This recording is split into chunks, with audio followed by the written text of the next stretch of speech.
어떻게 하면 부모님의 이 노여움을 혼날 것 같으니까 이 문제를 어떻게 수습을 해볼까 여러 가지 고민을 하고 부모님께서 과연 어떻게 나에게 말씀을 하실까 하고 가만히 있었습니다.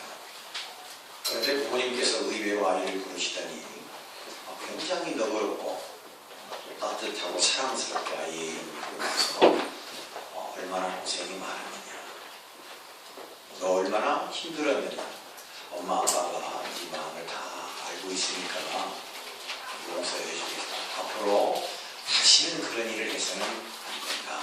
그렇게 부모님께서 말씀해 주셨습니다. 이 아이는 정말 기뻤습니다.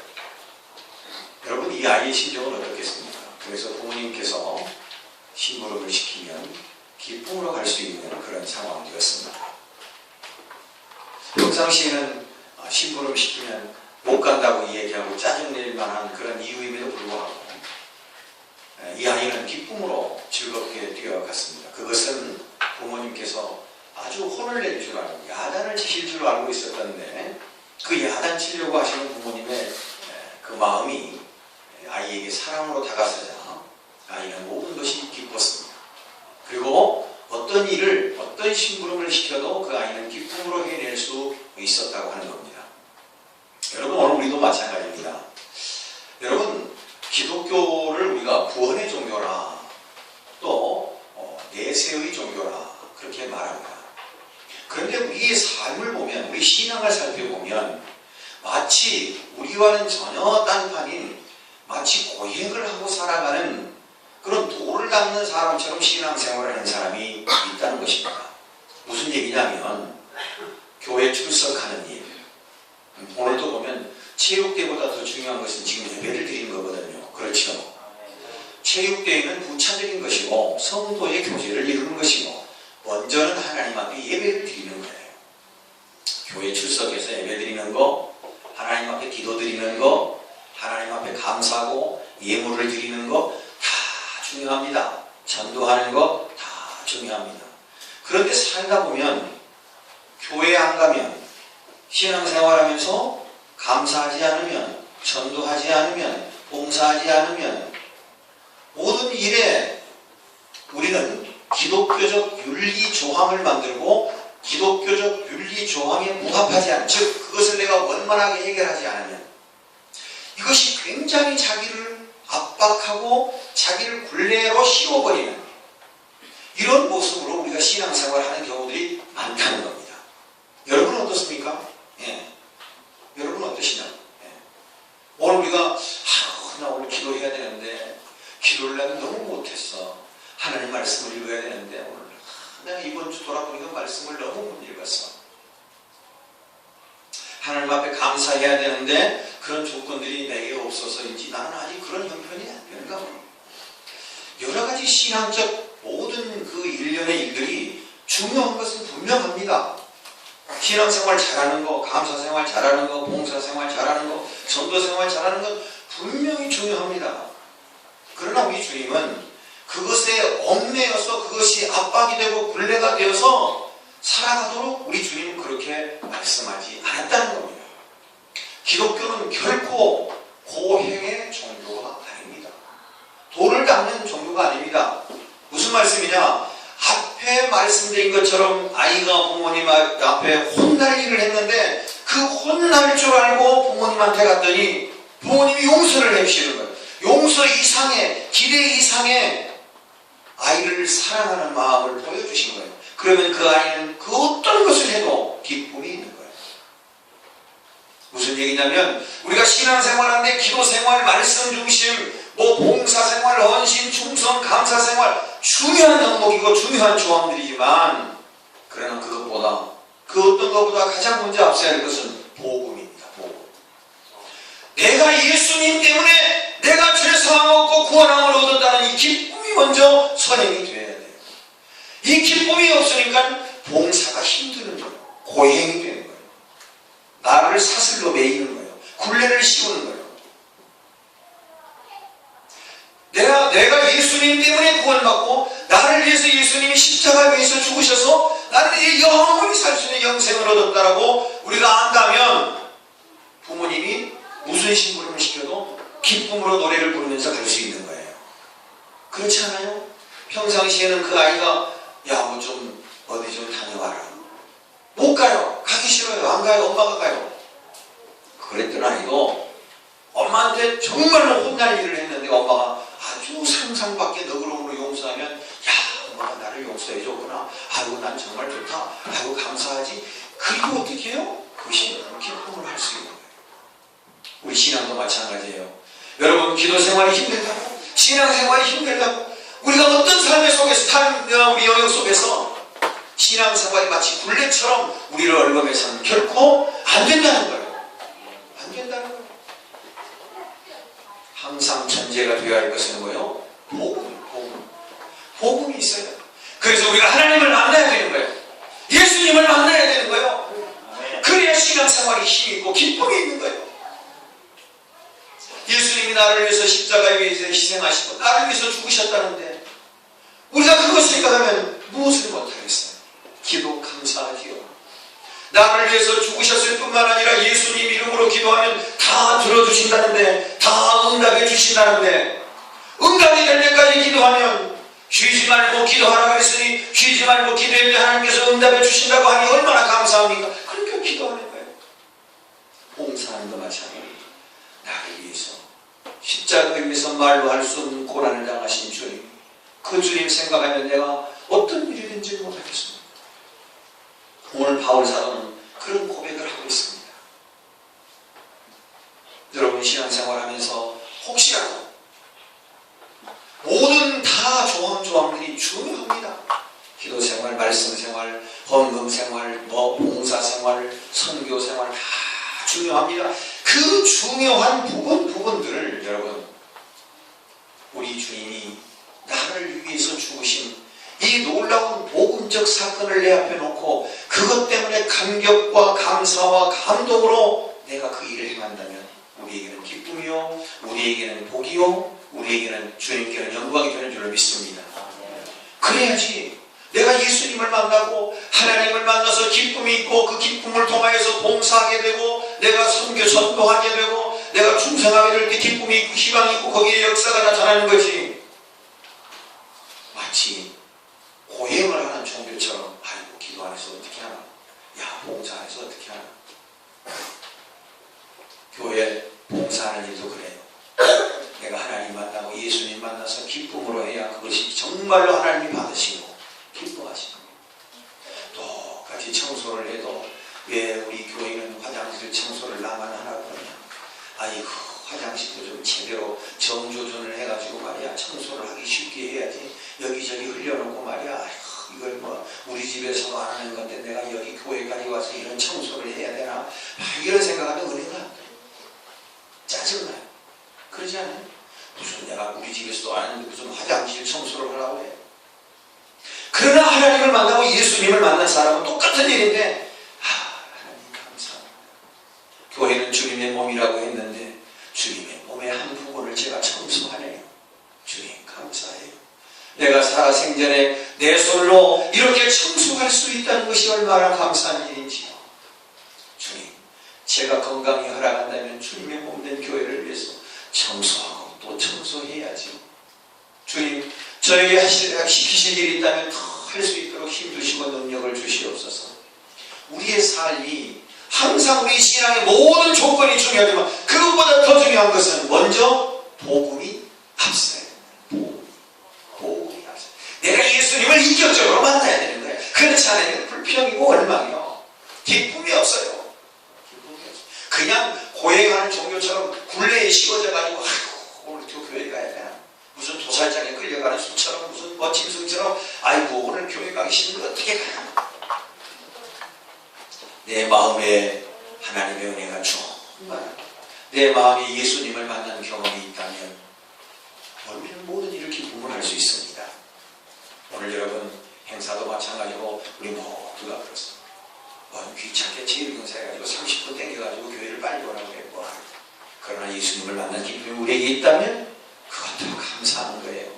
오늘 성도의 교제를 이루기 위해서 교회에서 이렇게 아름다운 행사를 하니 우리가 모두가 다 지체, 그리스도 예수 안에 우리가 한 형제요 한 자매요 지체이니 우리가 서로 사랑을 나누고 서로 살과 살을 베끼고 몸과 몸을 부딪히면서 우리가 아름다운 성도의 교제를 이루는 겁니다. 이게 교회 아니겠습니까? 사랑하는 성도 여러분, 오늘 우리의 신앙은 고행이 아닙니다.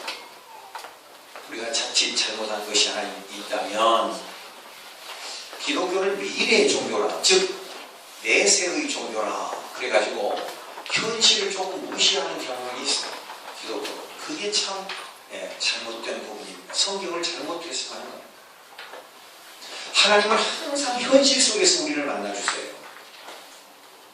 예수님도 마가복음, 누가복음 4장에 보면 예수님께서도 예수님이 이 땅에 오신 목적인 거예요. 눌린 자를 자유케 하는 자에게 복음을, 눌린 자에게, 눈먼 자에게 보게 함을 하나님께서 예수님을 보내신 목적을 설명하고 있습니다. 복음은 현실입니다. 우리가 내세의 영원한 하나님의 나라를 생각하고 신앙생활을 하다 보니까 현실을 약간 과소평가하는 경우가 없지 않아 있습니다만 오늘 우리 성경을 바로 알아야 됩니다. 우리는 현실, 이 현실 가운데 우리 하나님이 늘 우리와 함께 교제하시며 만나고 있다는 사실을 꼭 기억하시길 바랍니다. 그래서 현실이 중요합니다.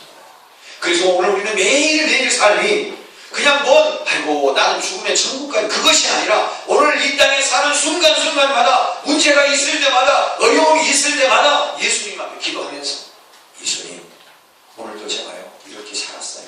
오늘 제가 이런 아픔이 있었어요. 이런 문제가 있어서 예수님 살다 보니까 이 문제는 제가 어떻게 해결할 수가 없네요. 이렇게 어떻게 해야 되죠? 예수님 좋은 길을 열어주세요. 지혜를 주세요. 기도하고 엎드리고 예수님을 부르시면 예수님은 우리에게 응답하시고 지혜를 주시는 분인 줄로 믿습니다. 안에서 그래요. 안에서 여러분 우리가 매일 현실적 삶 속에서 우리가 하나님과의 깊은 교제를 이루지 않고 살기 때문에 신앙이 저 멀리 있는 것처럼 하나님은 파랑새를 향해 쫓아가다 천국 가는 것처럼 착각하고 생각해서는 안 되는 거예요. 우리가 매일 하나님과 교제하면서 하나님 말씀을 붙들고 하나님 이런 말씀도 있군요. 이 말씀은 정말 은혜가 되네요. 구약이나 신약에 나타난 하나님의 말씀을 보면서 우리가 그 말씀 속에서 교훈을 얻고 또 날마다 주님 앞에 엎드리면서 주님 오늘 어떻게 살아야지. 여러분 인생을 늘 하나님 앞에 의지하며 살아가시기를 축원합니다. 이것이 힘 있는 그리스도인입니다. 힘 있는 그리스도. 앞으로 장차 이루어질 일에 대한 하나님의 약속도 분명한 사실이지만 오늘 우리가 매일매일 살아가는 신앙의 삶, 믿음의 삶이라는 게 뭐냐면 늘 하나님과 교제하면서 하나님과 깊은 교제 속에서 하나님과 만나면서 하나님의 은혜를 누리며 사는 자 아니겠습니까? 하나님은 다 우리 모든 것을 허락하셨는데 누리지 못하고 사는 삶이 있어요. 갖다가 쓰면 되는데 쓰지 못하고 사는 삶이 많다는 거예요. 여러분 매일매일 사시면서 얼마나 예수님 이름으로 기도하며 사십니까? 얼마만큼 예수님 말씀을 붙들고 사십니까? 얼마만큼 구하며 사십니까? 여러분 기억하십시오. 예수님은 매일매일 우리의 삶에 다가오셔서 우리와 함께 하신다는 사실을 꼭 기억하시기를 바랍니다. 그런데 그 신앙이 이게 힘이에요.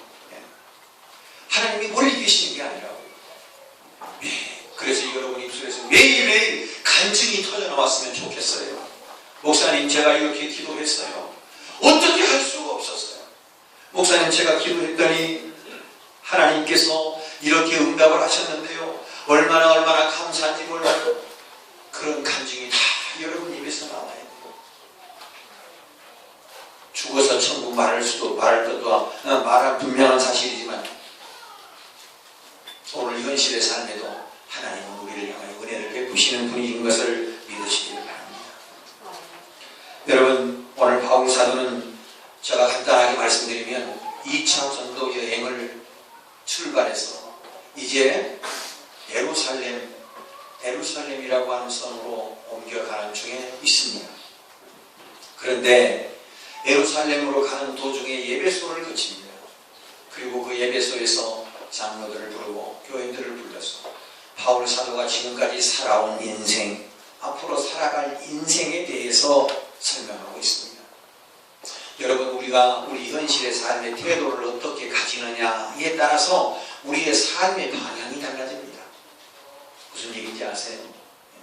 아이고, 나는 뭐 이렇게 저렇게 생겼고 나는 배경도 없고 나는 공부도 잘 안 되고 아이고, 나는 그럭저럭 살다 말아야지. 그러면 그럭저럭 살다 말아요. 그런데 하나같이 훌륭한 사람들은 그 어려운 상황 속에서도 내가 믿는 하나님은 나를 도와주실 거야. 요셉이를 항상 어려운 가운데서 붙들어 주시고 인도해 주셔서 결과적으로 하나님의 사람, 꿈의 사람으로 완성시켜 주신 것처럼 하나님은 나와 함께 하실 거야. 어려운 가운데서 하나님께서 분명히 길을 열어 주실 거야. 그렇게 기도하고 사는 사람은 하나님이 지켜주시는. 진짜 얼른 기억이 안 나는데 숭실대학교 총장을 지내시고 얼른 기억이 안 나요. 그분이 우리나라 장관도 지내신 분인데 그분이 여기 목포 쪽 분이에요. 집이 너무 가난해요. 공부를 하고 싶은데 공부도 그렇게 석자로 공부를 했는데 매일 기도했다고 하나님 저 공부하고 싶어요. 어떻게 하죠? 지금으로부터 한 4, 50년 전 얘기니까요. 너무 어려울 때니까 공부하고 싶어요. 하나님 앞에 기도했대요. 그래도 오늘 기도하는데 하나님께서 그 아이에게 이렇게 하나님께서 들려주시대요. 야, 하나님 아버지, 하나님께 편지를 써라. 그래서 기도하다가 편지를 썼대요. 하나님 전상서. 하나님 전상서. 그래서 편지를 썼는데 우체부가 편지를 배달해야 되는데 하나님 전상서를 어디다 보내야 되는 거예요. 그래서 안 돼서 그 분에서 제일 큰 교회 목사님을 찾아갔대요. 목사님, 어떤 아이가 편지를 썼네요. 하나님 전상서라고 썼는데 목사님이 개봉을 하셔야 될 것 같네요. 그리고 목사님이 그 편지를 개봉해 보니까 하나님 공부하고 싶어요. 공부하고 싶은데 어떻게 해야 되죠? 하나님께서 길을 열어주시면 공부할 수 있는데요. 하나님 그렇게 해주세요. 그래서 목사님이 그 교회 출석하는 장로님에게 부탁했습니다. 그 장로님이 누구냐면 군수님이셨대요. 장로님이 아이를 공부시키면 안 되거든요. 장로님이 추천하셔가지고 건국대학을 졸업하고 건국대학교 총장이 되고 히브리대학교 가서 12년 동안 공부하고 우리나라에 돌아오고 유명하신 분이 됐어요. 여러분, 그렇다고 다 편지 쓰라는 말은 아니지만 하나님 앞에 매일매일 엎드려 기도하면 하나님께서는 길을 열어주신다는 사실입니다. 함께 하시는 사실입니다. 여러분, 이것이 믿음입니다. 세상 사람들은 사회적 기준과 사회적 현실적 이루어진 성과를 가지고 평안할 수 있습니다. 그래서 성공한 사람, 출세한 사람, 누구 어떤 부자, 수식어가 앞에 붙을 수 있습니다. 그러나 성경은 반드시 우리에게 말합니다. 앞에 붙어있는 수식어가 문제가 아니라 현실적 삶 속에서 어려움이 있으면 어려움 그대로, 문제가 있으면 문제가 있는 그대로의 삶을 하나님은 귀중하게 보신다는 겁니다. 그래서 여러분, 성공한 사람의 삶, 그것도 중요하지만 실패한 사람의 삶도 하나님 귀하게 보신다는 거예요.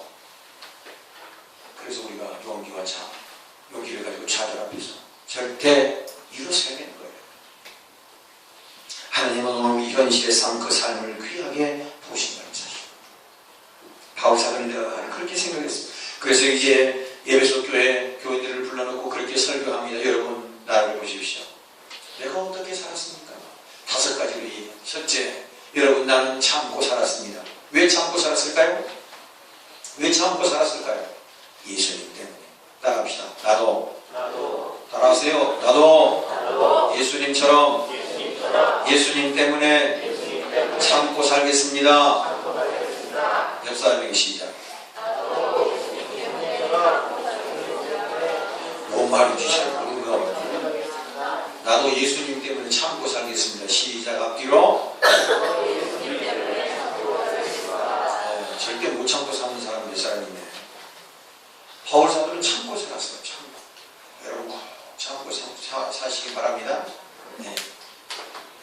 인내는 쓰나 그 열매는 달다. 그런 말 여러분 많이 들으시죠? 옛날에 지금 연세 드신 분들은 책상 앞에 다 한 번쯤 써서 붙인 글귀예요. 인내는 쓰나 그 열매는 달다. 잘 참고 견디자고 말이죠.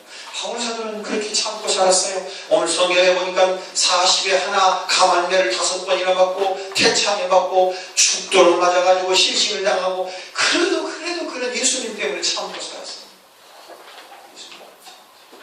여러분도 참고 사시기를 축원합니다. 두 번째 바울사도는 전할 것을 전하며 살았습니다. 무슨 말일까요? 예수님의 복음을 그는 어떤 상황에서도 예수님의 복음을 전하고 살았다고 말이에요. 여러분 예수님이 그 복음을 전하잖아요. 그럼 놀라운 기적이 일어나요. 여러분 한 가정에 실제 있었던 얘기입니다. 태국에 있는 동산교회 거기에 그 정상규 집사님이라는 분이 있다. 정상규 집사님. 그런데 그분이 그 기능직 공무원 생활을 했는데 20년 동안 공무원 생활을 하다가 4월 5일날 신목일날 나무를 심고 돌아가는 길에 오토바이를 타고 두 사람 뒤에 한 사람을 태우고 오토바이를 타고 가던 중에 트럭과 충돌했어요. 그 자리에서 요추 2번 3번이 골절이 되고 뒤에 탄 사람은 아무 데도 다친 데도 없이 그냥 멀쩡했대요. 그래서 뒷사람은 괜찮은데 본인이 이 정상규 씨라는 분이 다쳐가지고 병원에 실려갔는데 하반신 마비의 진단을 받았습니다. 도저히 할 수가 없다. 그런데 병실에 와서 매일 기도해주고 가신 분이 계셨는데 어느 날 갑자기 예수님 앞에 기도하고 싶더래요. 그래서 보았더니 병원에 걸려있는 글귀가 있었는데 바로 그 글 내용에 이런 말씀이 있었다는 겁니다. 이사야서 41장 10절 두려워 말라 내가 너와 함께 함이니라 놀라지 말라 나는 내 하나님이 됨이니라 내가 너를 굳세게 하리라 참으로 너를 도와주리라 참으로 나의 의로운 오른손으로 너를 붙들리라. 그런 글귀가 성경 구절이 써여 있더라고요. 그래서 그것을 보는 순간에 하나님 아이고 내가 참으로 너를 붙들어주는 놀라지 말라 두려워하지 말라 참으로 내가 너를 구하라. 그 말씀을 몇 번 읽는데요 놀라운 기적 같은 역사가 일어났습니다. 갑자기 막 요추에서 화끈화끈거리더니 하나님께서 그 치료를 다 해주신 거예요. 든든하게 일어났어요. 그래서 이제는 반대로 병원을 다니면서 자기가 그렇게 병상에서 고침을 받았노라고 그렇게 간증하고 다녔다는 거예요. 예수님을 믿고 구원받은 백성이 하나님의 복음을 증거하는 데에는 여러분 우리를 사용하실 때 대단하게 특별하게 사용하신다는 것을 우리가 꼭 기억했으면 좋겠습니다. 그래서 우리는 전도하는 일을 소홀히 했습니다. 영등포 대길교회에 가는 대길교회에 있는 그 실제 한 얘기를 또 하나 말씀드리면 여러분 그 약국을 하시는 그 권사님이 한 분 계시는데 그 권사님 친척분 중에 아주 술만 먹고 사는 집이 있었답니다. 아주 술고래라고 하는. 그런데 그 집에 딸 아이 하나가 3학년짜리 딸 아이 하나가 예수님을 그렇게 잘 믿었대요. 그런데 그 술고래인 아빠도 엄마도 다 불교고 예수를 한 사람도 안 믿는데 3학년짜리 어린 아이만 교회를 열심히 다닙니다. 그런데 술고래 그 양반이 어느 날 죽었어요. 그런데 이 사람이 놀라운 경험을 합니다. 자기는 죽었는데 죽은 시신 밖으로 자기가 나와 있는 것을 보게 됩니다. 그런데 관 속에 자기가 분명히 들어누워 있는데 그 3학년짜리 딸아이가 예수님 앞에 기도를 하면 그 관문이 점점 열리더라는 거예요.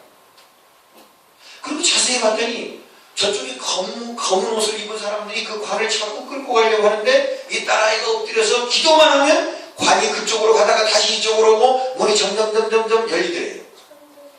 자기가 죽었는데 관 속에 들어있는데 자기가 그것을 목도를 했다는 거예요. 이 사람이. 참 신기하다고 하면서도 보니까 계속 그 광경이 딸이 기도하면 관문이 열리고 관이 자꾸 이쪽으로 오고 딸이 기도를 하지 않으면 3학년짜리 아이가 기도를 하지 않으면 관이 저쪽으로 자꾸 가고 관문도 다시 닫히더라는 거예요. 야, 신기하다. 그렇게 보고 있는데 갑자기 하늘에서 음성이 들리더래요.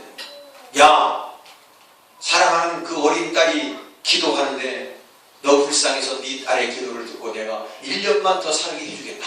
그러더랍니다. 그런데 정말로 자기 죽었던 자기가 시신이 꿈틀거리더니 살아났어요. 이것이 이틀 만의 얘기를 합니다. 저 서울 대길교회 허권사님이라는 분이 간증한 내용이에요. 네. 이틀 동안 죽었대요. 죽었는데 그 왔다 갔다 하는 그런 과정 속에서 깨어났어요. 그래가지고 이분이 깨어나서 술 먹고 나쁜 짓 하고 했던 거 다 하나님 앞에 회개하고 자기 딸을 손에 잡고 교회를 갔다. 그리고 열심히 신앙생활 했다는 거예요. 그러고 살다가 돌아가시는데 딱 1년 만에 돌아가셨어요. 놀라지 않네요. 여러분, 신앙생활 잘하고 전도 열심히 하면 하나님께서 기회를 주십니다. 어떤 방법이든지 하나님께서는 하나님의 복음을 위해서 우리에게 길을 열어주신다는 사실을 믿으시길 바랍니다. 바울 사도는 세 번째 성령의 인도와 감동, 지시와 능력을 받으며 살았습니다. 오늘 말씀드리겠습니다만 여러분 시간 관계상 제가 말씀드리지 않겠습니다. 본문의 말씀. 바울 사도는 늘 성령의 충만함 속에 살았습니다. 오늘 새벽에도 말씀드렸습니다. 오늘 인생에 가장 복되고 힘있게 살 수 있는 비결은 뭐냐? 성령이 충만한 삶을 살 때 우리는 힘있게 살 수 있습니다.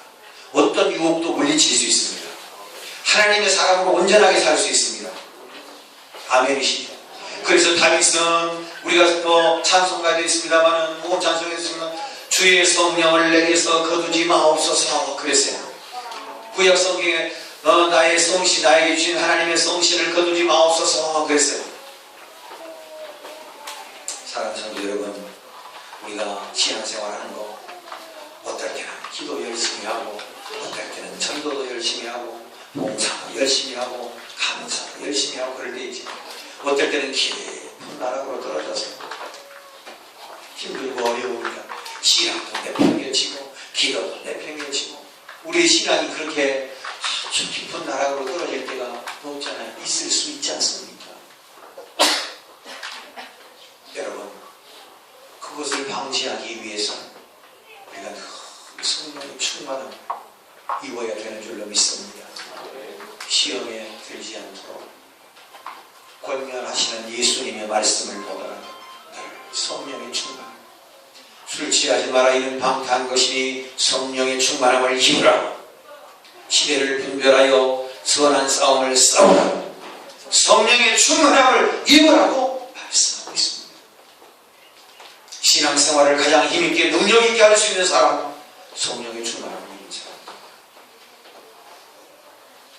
성령의 충만한 사람, 예수 이름으로 부르짖고 예수 이름으로 선포하면 모든 것이 이루어집니다. 병든 자가 고침을 받습니다. 문제가 해결됩니다. 성령의 충만함 속에 나사렛 예수의 이름으로 선포하고 세상을 향하여 나아가면 예수님이 그 인생을 붙들어 주십니다. 성령의 충만함으로 사시기를 축원합니다. 바울 사도는 늘 참고 살았습니다. 바울 사도는 전할 것을 전하고 살았습니다. 여러분, 예수님을 전하시기를 축원합니다. 바울 사도는 성령의 충만함으로 살았습니다.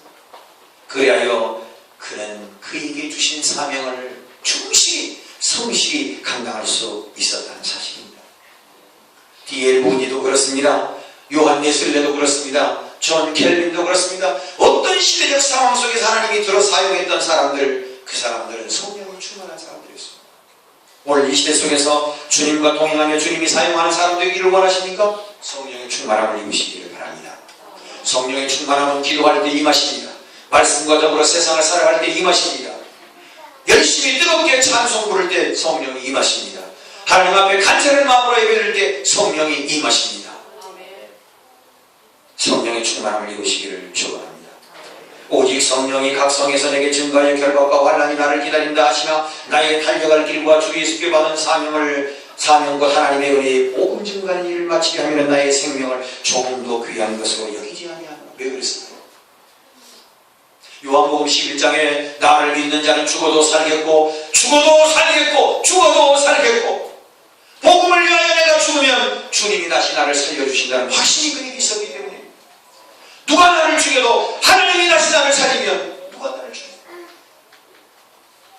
성령이 충만하니까 사명을 감당하기 위해서 하나님이 주신 귀한 은혜를 경험하게 되었다.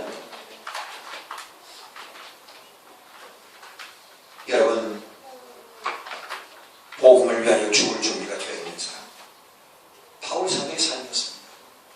복음의 생명을 걸고 살았습니다.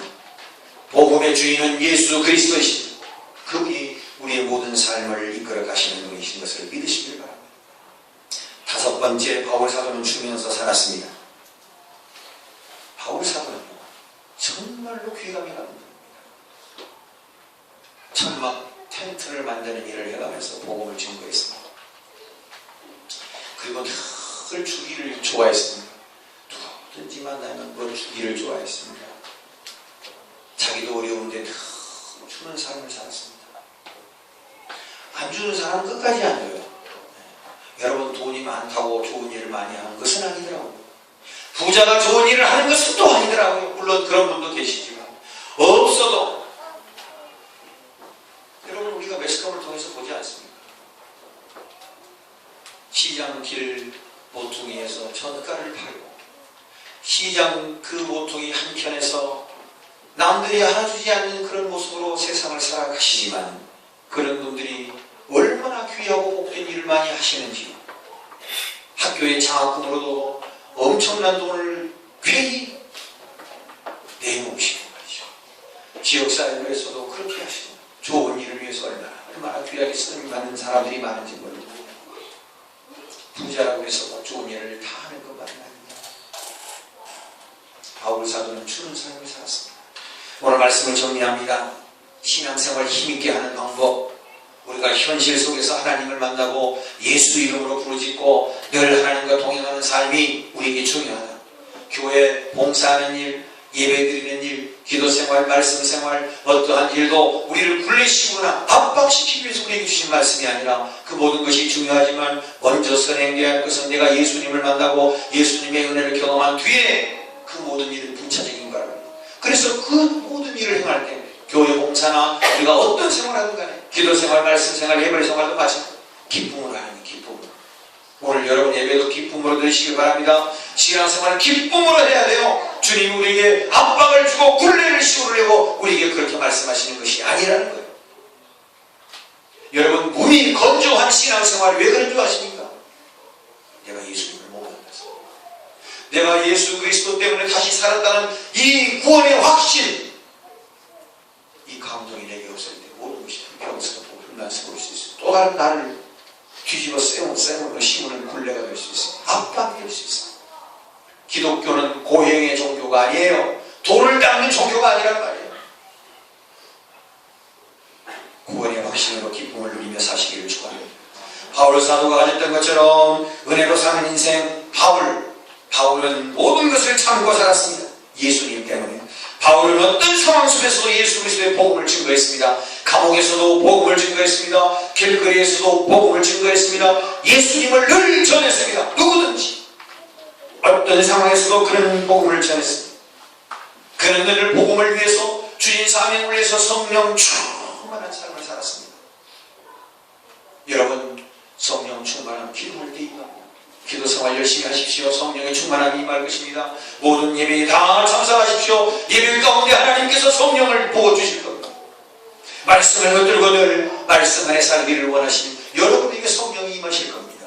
뜨거운 마음으로 한 장을 불러도 뜨겁게 하나님 앞에 감동의 찬양을 부를 때 성령 하나님께서 우리와 함께 하실 줄로 믿습니다. 성령의 충만함으로 살았습니다. 네 번째, 바울 사도는 죽어도 살겠고 믿음의 확신을 가지고 복음의 생명을 걸었던 사람. 말할 수 없는 배를 맞고 말도 할 수 없는 고통을 당하고 감옥에 이유 없이 잡혀가고 복음을 위해서 살았던 사람, 바울 사도였습니다. 마지막 바울 사도는 죽으면서 살았습니다. 사랑하는 성도 여러분, 오늘 우리에 가진 예수님을 전하고 예수님을 전달하는 예수 전달자로 사시기를 축원합니다. 기도합니다. 은혜 주신 하나님 감사합니다. 바울 사도처럼 예수님 때문에 참고 살게 하시고 우리 어떤 상황 속에서도 예수님을 전하는 예수 전달자로 살게 하시고 아버지 하나님 주신 사명과 우리의 믿음을 지키기 위해서 성령 충만한 삶을 살게 하여 주옵소서. 복음의 생명을 걸고 나의 달려갈과 주 예수의 받은 사명을 감당하기에는 내 생명도 조금도 아끼지 아니하노라고 하는 이 바울 사도의 고백이 나의 고백, 우리의 고백이 되게 하옵소서. 어려운 가운데서 베풀며 나누며 주면서 살았던 바울 사도의 삶을 우리도 그렇게 살아가옵소서. 예수님 이름으로 기도합니다.